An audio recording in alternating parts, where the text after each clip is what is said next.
Last night on The Bachelor, there was not a rose ceremony, but that did not save one woman from going home. Leslie from 106.3 The Groove is here to catch us up. There's so much. We just took that whole commercial break to just gab. But let's start from the beginning. Yeah, so this was the first group date. Yes. So a group of people went and they got to do a photo shoot for a wedding. So the girls got to dress up in different outfits, wedding dresses. And there was an 80s outfit, there was a shotgun wedding, the girl was pregnant. Yeah.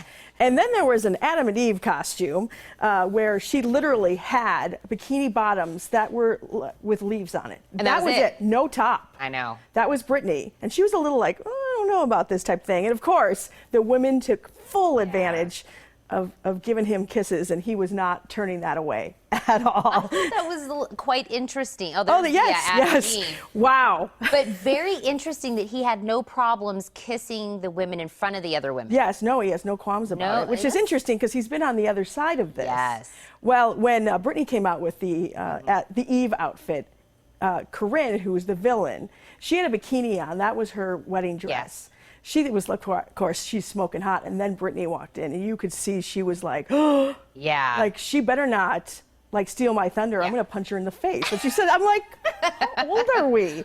Like, really? She has a nanny. Remember that? Yes, that's true.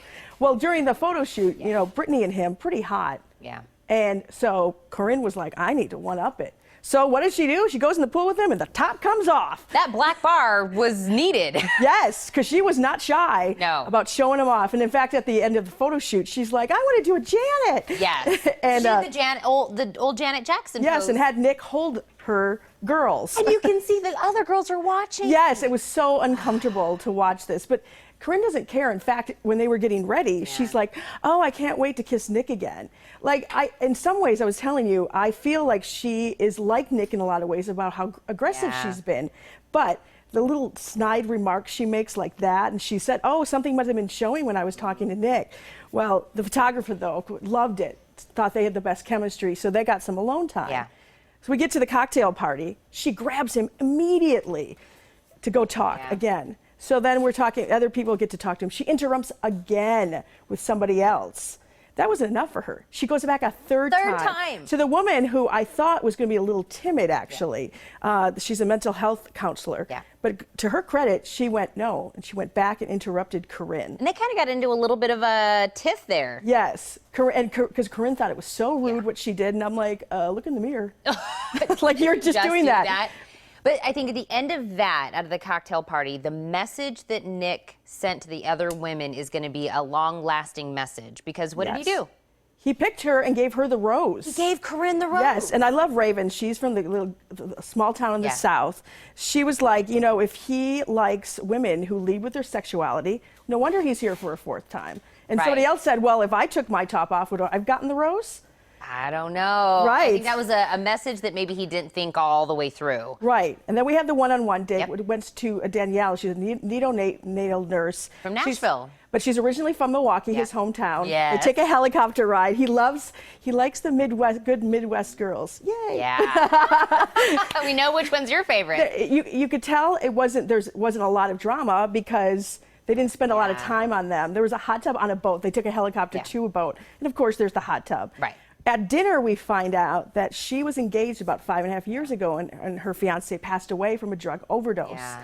And I really, and she, you know, she didn't know he was addicted to drugs. And I loved, though, how Nick handled it so well. I thought, okay, this is the compassionate guy that I really like. Yeah. Well, in the meantime, back at the house, Liz, who hooked up with Nick prior.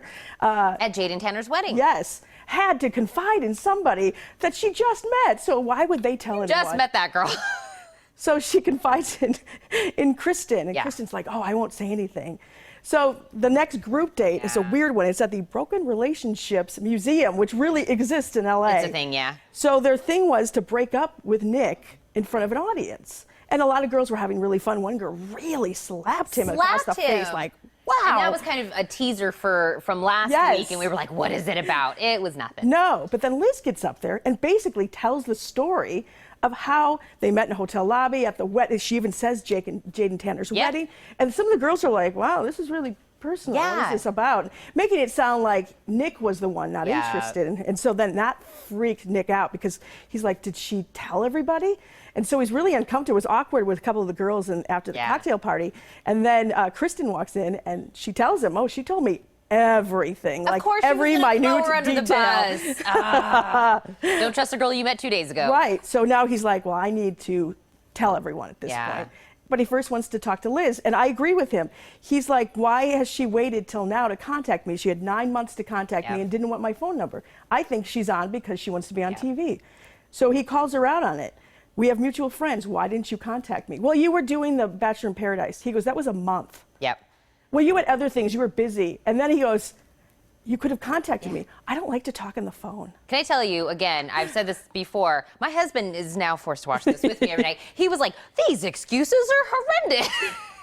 And so after she was just having these horrible excuses of why she didn't contact him, he said, you know what? I have clarity after this conversation and our last conversation.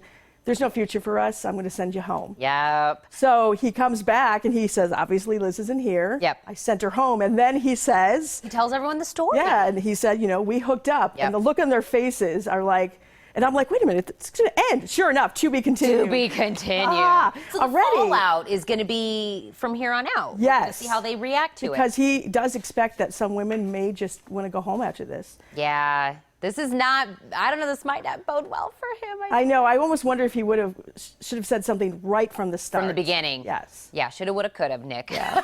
All right, you guys, you can catch a new episode of The Bachelor every Monday night right here on KGUN-9. And then tune in on Tuesdays. Leslie and I will get a recap and we'll dish on all of the drama.